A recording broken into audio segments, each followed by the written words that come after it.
امام جعفر صادق نے سینکڑوں سال قبل جانوروں کے بارے میں ایک حیران کر دینے والی بات بتائی اپنے فرمایا پرندے کیڑے اور جانور بھی یقینی طور پر طبعی موت مرتے ہیں لیکن ان طبعی موت مرنے والے پرندوں کے مردہ جسم کسی کو نظر نہیں آتے آخر یہ لاشیں کہاں چلی جاتی ہیں مثلاً ہمارے علاقوں میں بے شمار پرندے بلیاں چوہے اور دوسرے جانور پائے جاتے ہیں یہ جانور بھی اپنی طبی موت مرتے ہیں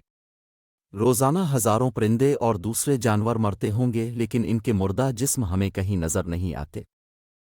البتہ ان مردہ جانوروں کی لاشیں ہمیں نظر آتی ہیں جو قید میں مر جائیں یا انہیں زہر دے دیا ہو یا شکاری نے یا کسی دوسرے پرندے نے اسے گھائل کیا ہو امام جعفر صادق نے فرمایا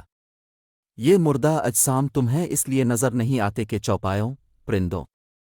اور دوسرے جانوروں کو اپنی موت کا علم اللہ کی طرف سے پہلے ہی ہو جاتا ہے وہ اس مقرر وقت سے پہلے پہاڑوں کی غاروں کہ وہ ہے درختوں کے کھوکھلے تنوں زمین کے سوراخوں گہرے گڑوں میں جا کر بیٹھ جاتے ہیں اور وہیں مر جاتے ہیں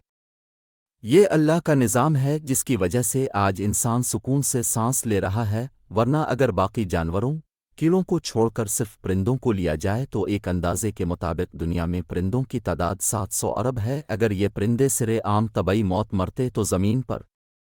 قدم رکھنے تک کی جگہ نہ ملتی ہر طرف ان کے مردہ جسم ہوتے جو گندگی اور بے شمار بیماریوں کا سبب بنتے اور تم اپنے پروردگار کی کون کون سی نعمتوں کو جھٹلاؤ گے اس طرح کے سبق آموز قصے کہانیاں اسلامی واقعات دیکھنے اور سننے کے لیے ہمارا چینل ببو گوشا ٹی وی کو لائک کریں چینل کو سبسکرائب کریں اور گھنٹی کے نشان کو ضرور دبا دیں شکریہ